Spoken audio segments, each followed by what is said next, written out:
believing is the power.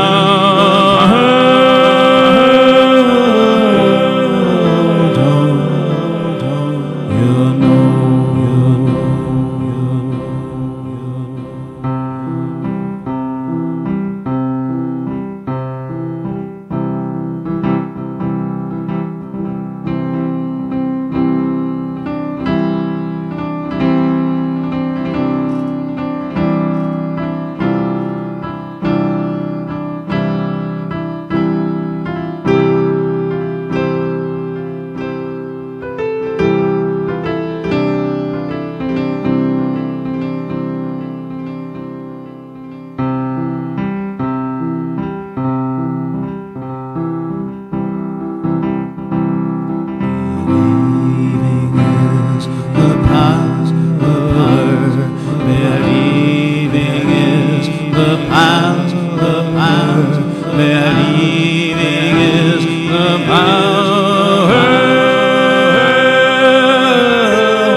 Well, we hope you liked our theme song for this video, the intro and the basic theme of Believing is the Power.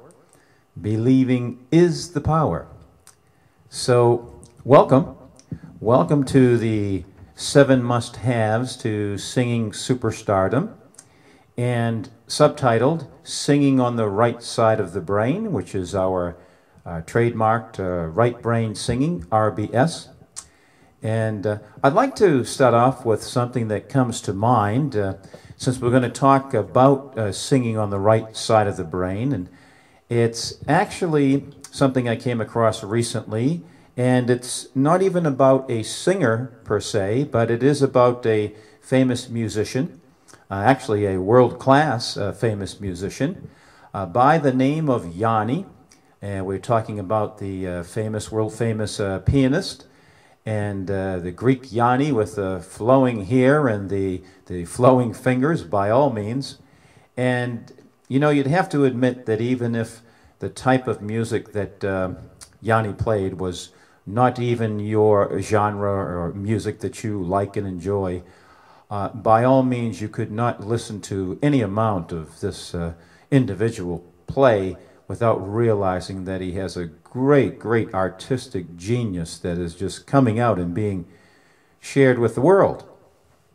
And the story I'd like to relay was something that kind of amazed me, and I thought it was a perfect example of the powers of right brain artistic pursuits, be it artistic singing or artistic piano or what have you.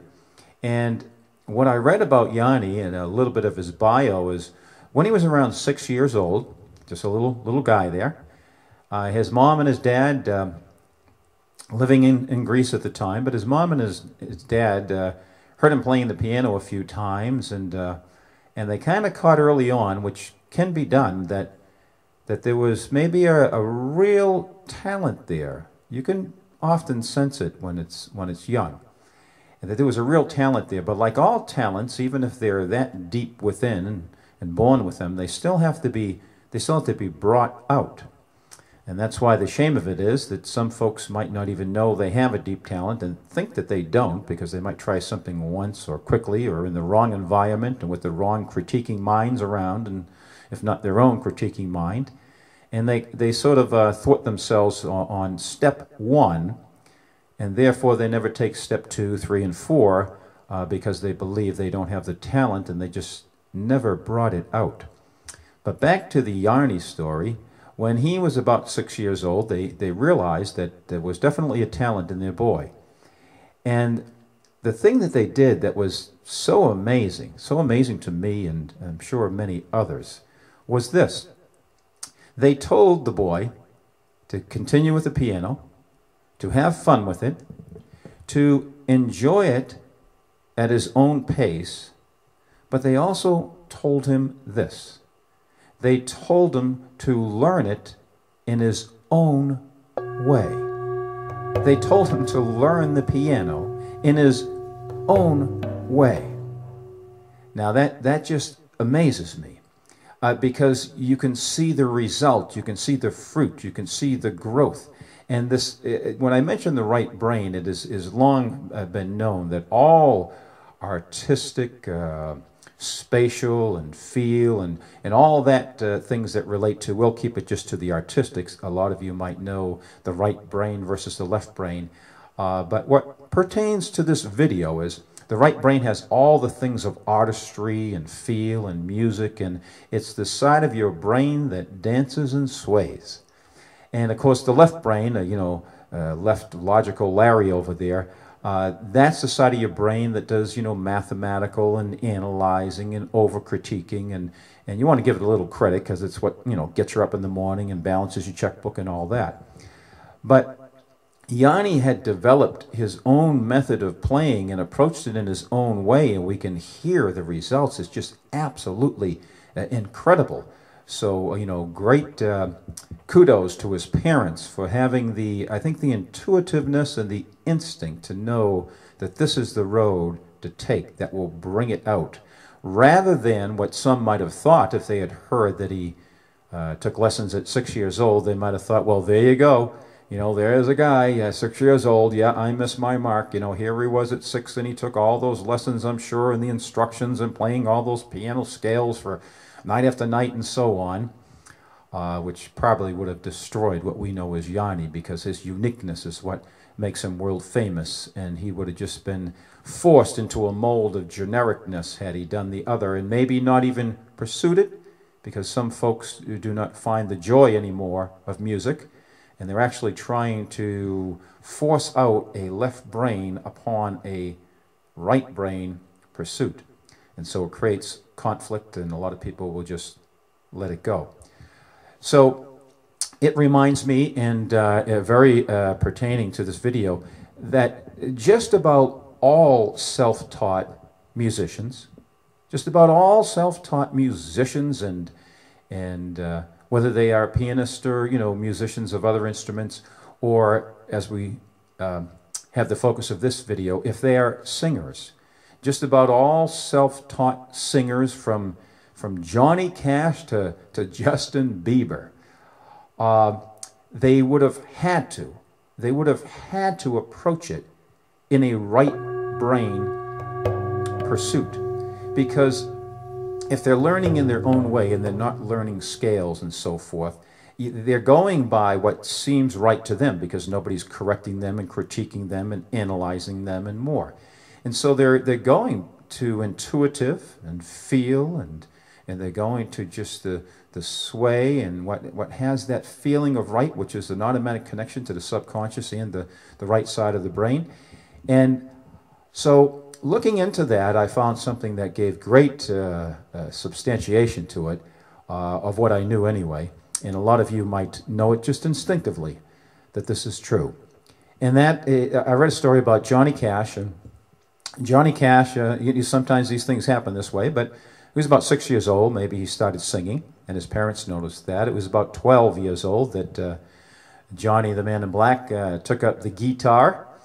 And but his mother had noticed when he was pretty young, I don't believe he was 6, but he was maybe heading towards 12, but she had noticed that there was a talent. Again, leave it to a parent to catch something. I know you might say that all parents think their child is gifted, but actually that would be true if they only knew to find the right gift and bring it out and support it, because everyone is born with a uniqueness and a gift if you are breathing on this planet. But Johnny Cash, his mother sensed that her boy had some talent. And she also sensed what we just spoke about, that she knew that it needs to be brought out somehow. She didn't know, so she went to the only known thing that was out there, and that was for singing lessons. Now, his parents were cotton pickers, so they were dirt poor, they were cotton picking poor, And she had to scrape money together. I mean, it took her a while to scrape money just for a few lessons. And she scraped and scraped and scraped, and then finally she got Johnny, little young Johnny Cash. She got him some lessons and lined him up with somebody who had a good reputation in a general area of giving voice instructions and singing lessons, and actually she picked the right one, as you'll soon hear. And so Johnny took a total of 3 lessons. He took a total of 3 lessons, no more. And actually, if you think about it, having 3 voice lessons or singing instructions is almost the same. It's almost the same as having none. And the reason is, I mean, think about it, you know, especially her boy, 10 years old, 12 years old, whatever he was. You know, you go to the place the first time and it's, you know, try to find the place and, oh, did you have directions right? And you get in the door and where do I sit? And what's your name? My name is this. Where you from? And so on. And wow, you're older than I am because I'm just a 12-year-old Johnny Cash here. And so on. And that basically a lot can fill up the first lesson. The second lesson, you know, you may be talking about what type of music do you like and so forth, which, you know, people can ask you even if you're not taking voice lessons. And so maybe the third, you're just starting to kind of open the door. Well, let me, you know, hear things a little bit more. Now that you've known me 3 times, I can kind of get a better feel of your true voice, and you're maybe relaxing enough. So you're maybe just opening the door. But you've just opened the door, and that's it. Now, what happened here is that on lesson 3, and this is a major result of an integrity of the voice teacher that Johnny Cash had, and that his mother, Carrie Cash, had chosen. The voice teacher, the singing instructor, told Johnny Cash, after just but 3 lessons, he told him 2 things. He told him, 1, to stop taking lessons, to never take singing lessons again, ever. And he told him, 2, to never deviate from his natural voice. To never deviate from his natural voice. Wow. I would, like half the world, like to so shake the hand of that voice instructor for his integrity, for his artistic purity, for knowing that rather than keeping another lesson or never mind the, you know, the money and keeping the lessons going, but just sticking by, I give lessons and therefore that's the only way to learn, and having that stubbornness and so forth that can blind you to other areas that are maybe even more open to learning of art. But this gentleman, lady, whoever he or she was, they deserve a lot of credit that the world was gifted. The world was gifted by the uniqueness and that voice and that edgy, unique country Johnny Cash voice that was as unique as his fingerprint. And we'll talk later how everyone's voice, when you find your natural voice, is as unique as your fingerprint. Okay, so again, Johnny Cash's voice teacher, voice instructor, singing instructor, maybe had a part of him or her who kind of knew, and maybe she didn't really teach. There's a difference between teaching and guiding, and it sounds like they might have known, without maybe even knowing the words right brain or left brain, but they might have known there's a certain way of learning of the mind of the person that goes over here and does far better developing where the artistic genius lives than the other part, whatever it might be. They might not have known, but the other part of the person.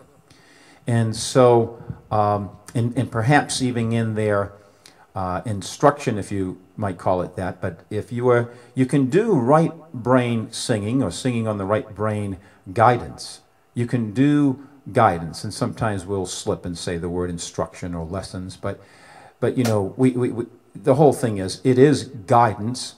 And because the person has to get the feel of what you're saying in their own individual makeup and their own individual right brain intuitiveness, and then touch upon their deeper individual artistic person within them and let that breathe and come out and emote and grow and grow and grow. And it's a real key to bringing out someone who can be we're talking singing here, that can be a singing superstar. But also it might make a superstar of a pianist like Yanni and other musicians and so forth. So this is the part. You can look it up more if you want to get real technical about it, but then you'll be going left brain, which is away from the singing.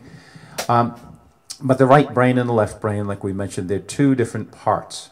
And the right brain is where all artistic genius does dwell and abide within the right side of the brain. It is there that it has its abode, if you will. And so to bring it out, or even if you were to say artistic genius, and some might think, well, everyone, only a very, very small portion of people are going to have any artistic genius, so let's get off that. Well, I'm here to tell you that not true. Absolutely not true. Now, I want to tell you something, and do yourself a favor and think about this, because it might make a point that you hadn't thought of before. We all have areas of our life that we can learn new things. We like to say in some of our programs that, just being honest with yourself, truly honest with yourself, can sometimes, oftentimes, change your entire life. So I only relay that as to just in a small way be honest that maybe there is something to learn here. And that is this. To see somebody, let's say, on stage with our artistic genius, and let's take, for example, Luciano Pavarotti, bigger than life. And I understand that maybe, opera might not be the genre that some of you would pick, And so, the last thing you want to hear is somebody singing, Do sol mio. I don't know the words. But I understand that might be the last thing. Although Pavarotti had a style that was transcendent outside of opera. And that's why he garnered towards him quite a lot of young folk and all other age folks who were not prior to opera fans. But to see him on stage and to sometimes catch when his artistic genius is just really hitting its peak. I mean, it might be when it hits that high C, but you're not thinking high C. You're not thinking individual note. That is left brain, and that's a little bit of a problem with some of the other didactic singing and so forth that they do that, does all scales and up and down and up and so forth. As far as what that does as a wrong approach, yes, it can be. It does things to the mind-vocal cords connection that will not lead itself to the freedom and again, the artistic exploration that many of the great superstars have. So you'll catch something in him, and the whole audience will be there. I mean, they'll be, sometimes lifted off their seat, and they're just in this state of wow. I mean, they're just... One of the things of the right brain, it is not the side of vocabulary. It is not the side that, you would use to take your vocabulary test. And so often when the right side of the brain is just exploded with inspiration, you could look towards someone in the audience beside you, and they might be looking at you at the same time. If you've got somebody here who really created some captivation and created a moment, and you're going to look towards them, and they're going to look towards you, and sometimes the only thing that's going to come out of your mouth is, wow, wow. And even then, you're not really wanting to say a word. You just can't think of any word, because all vocabulary is insufficient to the right side of the brain. And so one of the things with catching the artistic genius in another, to catch it and to be so moved, I mean so enthralled and captivated, is actually a resultant proof that the artistic genius lies in all. Any and all who can catch it have to have it. You know, the old saying is, well, it takes one to know one. Well, it takes someone who has it to know it. You cannot catch kindness in someone if you do not have inside an understanding of what kindness is. You cannot catch generosity in somebody if you do not have within you a deep understanding of generosity. And if it really moves you, someone else's kindness and someone else's generosity, then you have it deeply within you. You cannot catch courage in another unless somewhere in you, you know and understand what true courage is. So, for this artistic pursuit, you cannot catch artistic genius unless you have an appreciation, meaning an understanding, meaning a knowledge, unless you have it also within you. Even if you haven't developed it or grown it or let it breathe and free itself, it sometimes does its own growing. So that's a major thing about the right brain in artistic pursuits is, again, Luciano Pavarotti or some of these there, they create these moments. And by the way, creating a moment and captivation leads me to another thing on the must-haves of singing superstardom. And that has to do with creating a moment. It has to do with charisma, which we'll talk about in just a second here. And it has to do with conviction. Conviction. But think the meaning of the word, not just the word. Let's take the feeling of these things here and do it all right brain, and it will open up new vistas for you that you've maybe never even opened up before and pursued to any degree. And so it might amaze you. And now one of the things that can amaze folks is they can go a long while if they don't catch it right, and then they could catch it right. And once they catch it right, it almost doesn't take any time. Because there really isn't, on the right side of the brain or any artistic genius, when genius comes out, it can come out in a flash, it can come out in an instant. And there's a flash of genius, you know, an instant of genius and so forth. And it's because it's been freed, it's already dwelling within you. Now this is true stuff, this is very powerful stuff. And one of the things is, if you think of the different singing superstars or different musicians that have a real artistic genius, or that you want to call it that,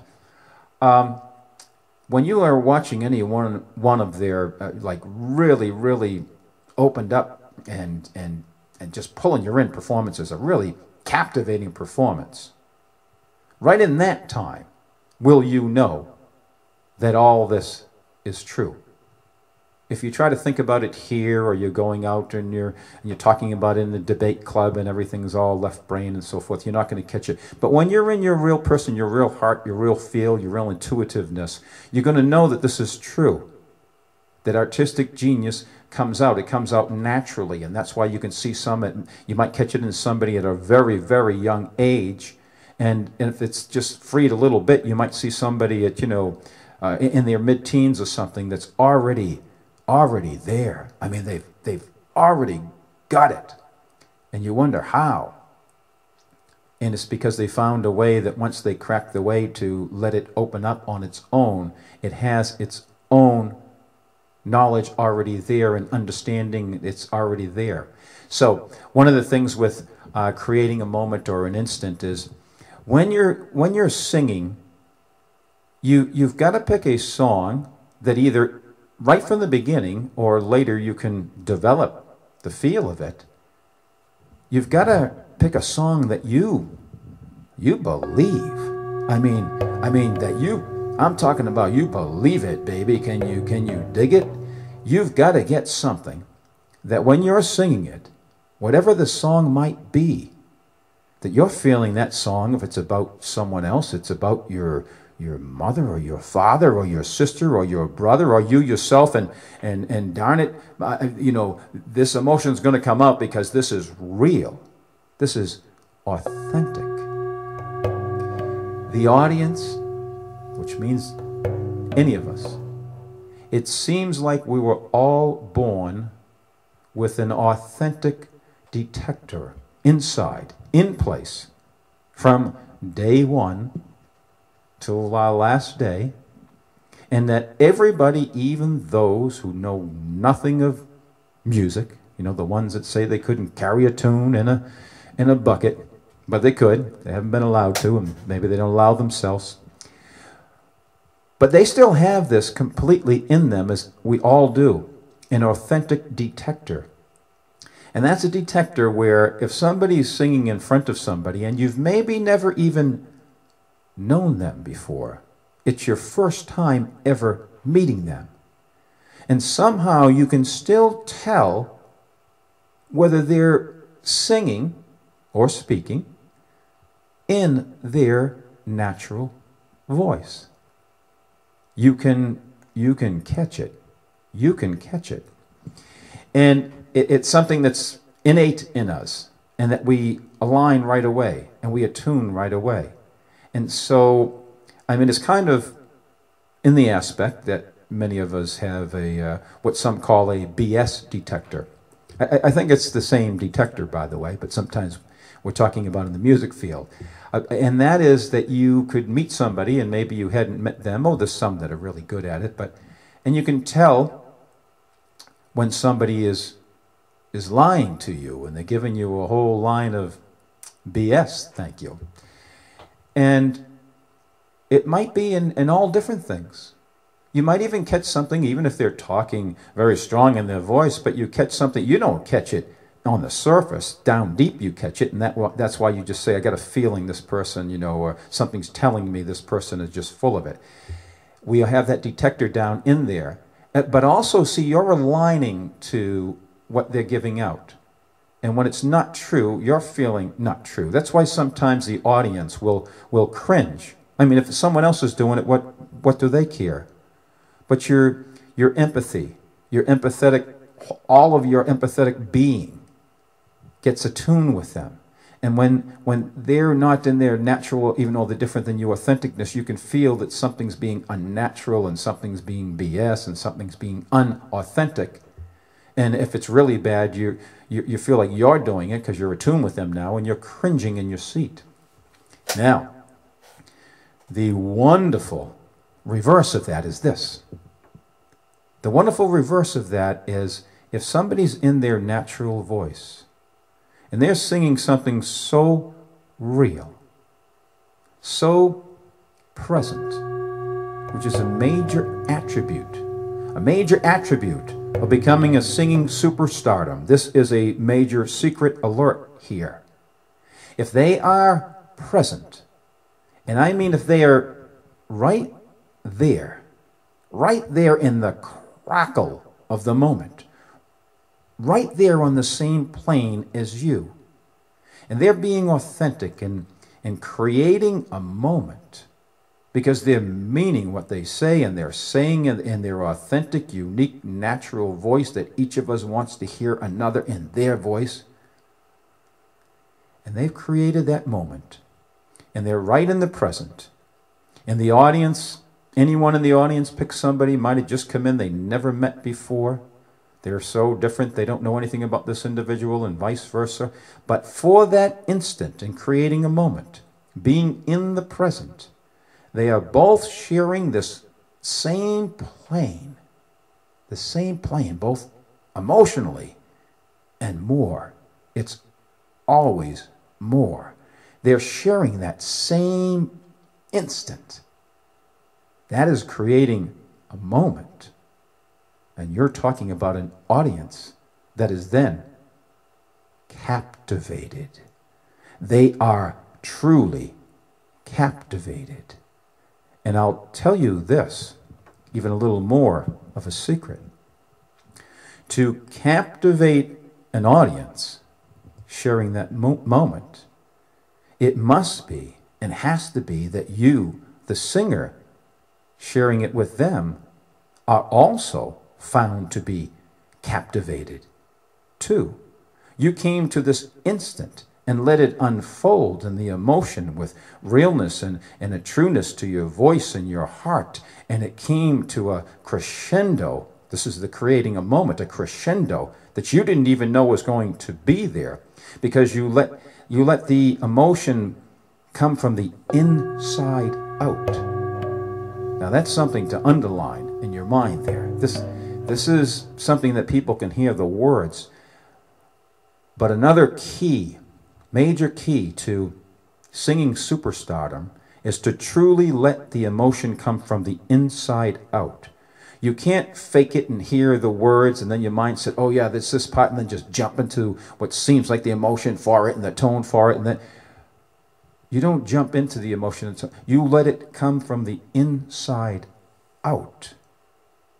That it's bubbling up and emoting out as you're singing the very song, and therefore when you reach a crescendo of your trueness and your authentic voice and the pinnacle of this emotion that just got to right to this precipice here, you are captivated too. It almost has to be. It almost has to be. So one of the things with captivation is you've got to be present in the moment. You've got to feel the crackle of the ear. You've got to feel it in a way that you know what the audience is feeling. And all of a sudden, they know that you're feeling what they're feeling. They can just sense it. This is what goes on with captivation, and this is what goes on with charisma and magnetism. But there's a couple other neat little, I wouldn't call them tricks because they're so real. They're just a technique to explore on that there. And when you do that, you're getting attuned with the audience, and that's the whole thing. And because you're sharing out, see, to give out, it's written in the universe. What you give out will come back to you tenfold, 100-fold.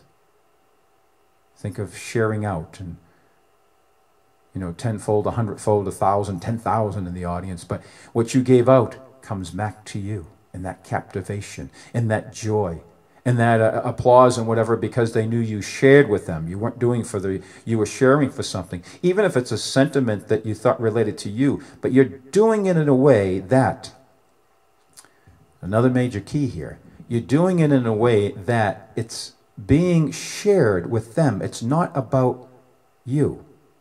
This is the key. You can be up here on the stage, in the limelight, and they can be here, the audience.